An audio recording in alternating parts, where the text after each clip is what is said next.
Friends, Karnataka ರಾಜ್ಯ ಇಲ್ಲಿ ನೋಡಿ, ತೋಟಗಾರಿಕಾ ಇಲಾಖೆಯಲ್ಲಿ ಖಾಲಿ ಇರತಕ್ಕಂಥ ಹುದ್ದೆಗಳ ನೇಮಕಾತಿಗೆ ಸಂಬಂಧಪಟ್ಟಂತೆ ಆಸಕ್ತ ಮತ್ತು ಅರ್ಹ ಅಭ್ಯರ್ಥಿಗಳು ಸದರಿ ಹುದ್ದೆಗಳಿಗೆ ಅರ್ಜಿ ಸಲ್ಲಿಸಲು ನಿಗದಿಪಡಿಸಿದ ದಿನಾಂಕದ ಒಳಗಾಗಿ ಅರ್ಜಿಗಳನ್ನು ಸಲ್ಲಿಸಬೇಕಾಗುತ್ತೆ. ಹಾಗೆ ಈ ಒಂದು ಹುದ್ದೆಗಳಿಗೆ ಸಂಬಂಧಪಟ್ಟಂತೆ ವಿದ್ಯಾರ್ಹತೆ, ವೇತನ ಶ್ರೇಣಿ, ವಯೋಮಿತಿ, ಅರ್ಜಿ ಶುಲ್ಕ, ಹಾಗೆ ಹೇಗೆ ಅಪ್ಲೈ ಮಾಡಬೇಕು, ಎಲ್ಲ ಹುದ್ದೆಗಳ ಸಂಪೂರ್ಣ ವಿವರವನ್ನು ವಿಡಿಯೋದಲ್ಲಿ ನೀಡಲಾಗಿದೆ. ವಿಡಿಯೋನ ಕೊನೆವರೆಗೆ ನೋಡಿ. ಇನ್ನು ಫ್ರೆಂಡ್ಸ್, ಇಲಾಖೆ ಹೆಸರು ಕರ್ನಾಟಕ ರಾಜ್ಯ ತೋಟಗಾರಿಕಾ ಇಲಾಖೆ. ಹಾಗೆ ಹುದ್ದೆಗಳ ಹೆಸರು ವಿವಿಧ ಹುದ್ದೆಗಳಿದ್ದಾವೆ. ಒಟ್ಟು ಹುದ್ದೆಗಳು ಇಲಾಖೆಯಲ್ಲಿ 4319 ಹುದ್ದೆಗಳಿಗೆ ನೇಮಕಾತಿ ಇರುತ್ತೆ. ಅರ್ಜಿ ಸಲ್ಲಿಸುವವರಿಗೆ ಆನ್ಲೈನ್ನಲ್ಲಿ ಆಫಿಷಿಯಲ್ ವೆಬ್ಸೈಟಿಗೆ ಹೋಗಿ ನೀವು ಅರ್ಜಿಗಳನ್ನು ಸಲ್ಲಿಸಬೇಕಾಗುತ್ತೆ. ಹಾಗೆ ಇನ್ನು ಫ್ರೆಂಡ್ಸ್, ಹುದ್ದೆಗಳ ವಿವರವನ್ನು ನೋಡೋದಾದರೆ ಹಿರಿಯ ಸಹಾಯಕ ತೋಟಗಾರಿಕಾ ನಿರ್ದೇಶಕರು 256 ಹುದ್ದೆಗಳಿಂದ ನೋಡಿ. ಇನ್ನು ಮಾಸಿಕ ವೇತನ 52,000ದಿಂದ 97,000ವರೆಗೆ ಪರ್ ಮಂತ್ ಸ್ಯಾಲ್ರಿ ಆಗಿರುತ್ತೆ. ಶೈಕ್ಷಣಿಕ ವಿದ್ಯಾರ್ಹತೆಯನ್ನು ನೋಡೋದಾದರೆ ತೋಟಗಾರಿಕಾ ವಿಷಯದಲ್ಲಿ BSc ಅಥವಾ ಪದವಿ ಪಡೆದಿದ್ದರೆ ನೀವು ಅರ್ಜಿಗಳನ್ನು ಸಲ್ಲಿಸಬಹುದು, ಅಥವಾ ಸ್ನಾತಕೋತ್ತರ ಪದವಿಯನ್ನು ಹೊಂದಿದ್ದರೂ ಕೂಡ ನೀವು ಅರ್ಜಿಗಳನ್ನು ಸಲ್ಲಿಸಬಹುದಾಗಿರುತ್ತೆ. ಇನ್ನು ಸಹಾಯಕ ತೋಟಗಾರಿಕಾ ನಿರ್ದೇಶಕರು 475 ಹುದ್ದೆಗಳಿದ್ದಾವೆ. ಹಾಗೆ ಮಾಸಿಕ ವೇತನ 43,000ದಿಂದ 83,000 ಇರುತ್ತೆ. ಶೈಕ್ಷಣಿಕ ಪದವಿ BSc ಪದವಿ ಅಥವಾ ಸ್ನಾತಕೋತ್ತರ ಪದವಿ ಕೇಳಿದ್ದಾರೆ ನೋಡಿ. ಹಾಗೆ ಇನ್ನು ಸಹಾಯಕ ತೋಟಗಾರಿಕಾ ಅಧಿಕಾರಿ 1,136 ಹುದ್ದೆಗಳಿದ್ದಾವೆ. 40,000ದಿಂದ 78,000 ಪರ್ ಮಂತ್ ಸ್ಯಾಲ್ರಿ ಆಗಿರುತ್ತೆ. ವಿದ್ಯಾರ್ಹತೆಯನ್ನು ನೋಡೋದಾದರೆ BSc ಅಥವಾ ಒಂದು ಡಿಗ್ರಿ ಹೊಂದಿದ್ದರೆ ನೀವು ಅರ್ಜಿಗಳನ್ನು ಸಲ್ಲಿಸಬಹುದು. ಇನ್ನು ತೋಟಗಾರಿಕಾ ಸಹಾಯಕ 926 ಹುದ್ದೆಗಳಿದ್ದಾವೆ. ಮಾಸಿಕ ವೇತನ 23,000ದಿಂದ 47,000 ಇರುತ್ತೆ. BSc ಅಥವಾ ಪದವಿ ಹೊಂದಿದ್ದರೆ ನೀವು ಅರ್ಜಿಗಳನ್ನು ಸಲ್ಲಿಸಬಹುದು. ಹಾಗೆ ಇನ್ನು ಪ್ರಥಮ ದರ್ಜೆ ಸಹಾಯಕರು ನೋಡಿ 311 ಹುದ್ದೆಗಳಿದ್ದಾವೆ. ಮಾಸಿಕ ವೇತನವನ್ನು ನೋಡೋದಾದರೆ 27,000ದಿಂದ 52,000 ಪರ್ ಮಂತ್ ಸ್ಯಾಲ್ರಿ ಆಗಿರುತ್ತೆ.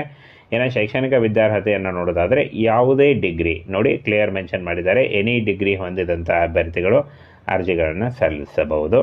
ಹಾಗೆ ಶೀಘ್ರ ಲಿಪಿಗಾರರು 11 ಹುದ್ದೆಗಳಿದ್ದಾವೆ. 27,000ದಿಂದ 52,000 ಪರ್ ಮಂತ್ ಸ್ಯಾಲ್ರಿ ಆಗಿರುತ್ತೆ. ಶೈಕ್ಷಣಿಕ ವಿದ್ಯಾರ್ಹತೆ PUC ಉತ್ತೀರ್ಣರಾಗಿದ್ದರೆ ನೀವು ಅರ್ಜಿಗಳನ್ನು ಸಲ್ಲಿಸಬಹುದು.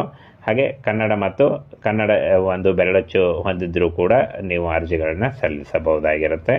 ಹಾಗೆ ದ್ವಿತೀಯ ದರ್ಜೆ ಸಹಾಯಕರು ನೋಡೋದಾದರೆ ಇಲ್ಲಿ ನೋಡಿ 271 ಹುದ್ದೆಗಳಿದ್ದಾವೆ. ಹಾಗೆ ಮಾಸಿಕ ವೇತನ 21,000ದಿಂದ 42,000 ಇರುತ್ತೆ. ಶೈಕ್ಷಣಿಕ ವಿದ್ಯಾರ್ಹತೆ ದ್ವಿತೀಯ PUC ಹೊಂದಿದ್ದರೂ ಕೂಡ ನೀವು ಅರ್ಜಿಗಳನ್ನು ಸಲ್ಲಿಸಬಹುದು. ಇನ್ನು ಫ್ರೆಂಡ್ಸ್, ದತ್ತಾಂಶ ನಮೂದಕಾರರು ಅಂತ ಕೊಟ್ಟಿದ್ದಾರೆ ನೋಡಿ. ಇಲ್ಲಿ ನೋಡಿ, ದತ್ತಾಂಶ ನಮೂದು ಸಹಾಯಕರು, ಇದು ಬೆರಳಚ್ಚು ಸಹಾಯಕರು ಅದೇ ಟೈಪ್ನಲ್ಲಿ ಇರುತ್ತೆ. ಹಾಗೆ 58 ಹುದ್ದೆಗಳಿದ್ದಾವೆ. 21,000ದಿಂದ 42,000 PUC ಮಾಡಿದರೆ ನೀವು ಅರ್ಜಿಗಳನ್ನು ಸಲ್ಲಿಸಬಹುದು. ಹಾಗೆ ವಾಹನ ಚಾಲಕರು 87 ಹುದ್ದೆಗಳಿದ್ದಾವೆ. 21,000ದಿಂದ 42,000 SLC ಮಾಡಿದರೆ ಅರ್ಜಿಗಳನ್ನು ಸಲ್ಲಿಸಬಹುದು. ಹಾಗೆ ಲಘು ವಾಹನ driving licence LMV light motor vehicle ನೀವು ಅಂದರೆ ಡ್ರೈವಿಂಗ್ ಲೈಸೆನ್ಸನ್ನು ಹೊಂದಿದ್ದರೆ ನೀವು ಅರ್ಜಿಗಳನ್ನು ಸಲ್ಲಿಸಬಹುದು. ಹಾಗೆ ಲ್ಯಾಬ್ ಅಸಿಸ್ಟೆಂಟ್ 13 ಹುದ್ದೆಗಳಿದ್ದಾವೆ ನೋಡಿ. ಲ್ಯಾಬ್ ಅಸಿಸ್ಟೆಂಟ್ PUC ಜೊತೆಗೆ ಅಂದರೆ ಡಿಪ್ಲೊಮಾ ಅಥವಾ PUC ಮಾಡಿದರೂ ನೀವು ಲ್ಯಾಬ್ ಅಸಿಸ್ಟೆಂಟ್ ಹುದ್ದೆಗಳಿಗೆ ಅರ್ಜಿಗಳನ್ನು ಸಲ್ಲಿಸಬಹುದು. 18,000ದಿಂದ 32,000 ಪರ್ ಮಂತ್ ಸ್ಯಾಲ್ರಿ ಆಗಿರುತ್ತೆ. ಇನ್ನು ಇಲ್ಲಿ ನೋಡಿ, ಜೇನು ಕೃಷಿ ಒಂದು ಸಹಾಯಕರು ಅಂತ ಕೊಟ್ಟಿದ್ದಾರೆ ನೋಡಿ. 20 ಹುದ್ದೆಗಳಿಂದ ನೋಡಿ, ಟೋಟಲ್ ಆಗಿ 20 ಹುದ್ದೆಗಳಿದ್ದಾವೆ. 18,000ದಿಂದ 32,000 ಪರ್ ಮಂತ್ ಆಗಿರುತ್ತೆ. ಇನ್ನು SLCಯಲ್ಲಿ ತೇರ್ಗಡೆಯನ್ನು ಹೊಂದಿದಂಥ ಅಭ್ಯರ್ಥಿಗಳು ಅರ್ಜಿಗಳನ್ನು ಸಲ್ಲಿಸಬಹುದಾಗಿರುತ್ತೆ. ಹಾಗೆ ಜವಾನ ಹುದ್ದೆಗಳು 98 ಹುದ್ದೆಗಳಿದ್ದಾವೆ. 17,000ದಿಂದ 28,000 ಪರ್ ಮಂತ್ ಸ್ಯಾಲ್ರಿ ಆಗಿರುತ್ತೆ. ಇನ್ನು SLC ಹೊಂದಿದಂಥ ಅಭ್ಯರ್ಥಿಗಳು ಅರ್ಜಿಗಳನ್ನು ಸಲ್ಲಿಸಬಹುದು. ತೋಟಗಾರ ಸಹಾಯಕರು ನೋಡಿ, ತೋಟಗಾರ 1,774 ಹುದ್ದೆಗಳಿದ್ದಾವೆ. 17,000ದಿಂದ 28,000 ಇರುತ್ತೆ. SLC ಮಾಡಿದರೂ ಕೂಡ ನೀವು ಅರ್ಜಿಗಳನ್ನು ಸಲ್ಲಿಸಬಹುದು. ಇಷ್ಟೊಂದು ಹುದ್ದೆಗಳಿದ್ದಾವೆ. ಈ ಒಂದು ಹುದ್ದೆಗಳಿಗೆ ಆಯ್ಕೆ ಮಾಡಿಕೊಂಡು ನೀವು ಅರ್ಜಿಗಳನ್ನು ಸಲ್ಲಿಸಬಹುದಾಗಿರುತ್ತೆ.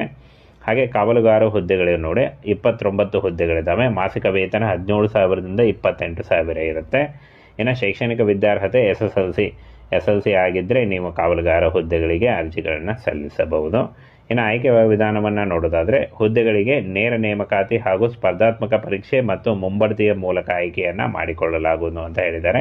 ಸ್ಪರ್ಧಾತ್ಮಕ ಪರೀಕ್ಷೆ ಇರುತ್ತೆ. ಸ್ಪರ್ಧಾತ್ಮಕ ಪರೀಕ್ಷೆಯ ಮೂಲಕ ಆಯ್ಕೆಯನ್ನು ಮಾಡಿಕೊಳ್ಳಲಾಗುತ್ತೆ. ಹಾಗೆ ಈ ಒಂದು ಹುದ್ದೆಗಳಿಗೆ ಅರ್ಜಿ ಸಲ್ಲಿಸುವಂಥ ಅಭ್ಯರ್ಥಿಗಳಿಗೆ ಯಾವುದೇ ರೀತಿಯ ಅರ್ಜಿ ಶುಲ್ಕ ಇರುವುದಿಲ್ಲ.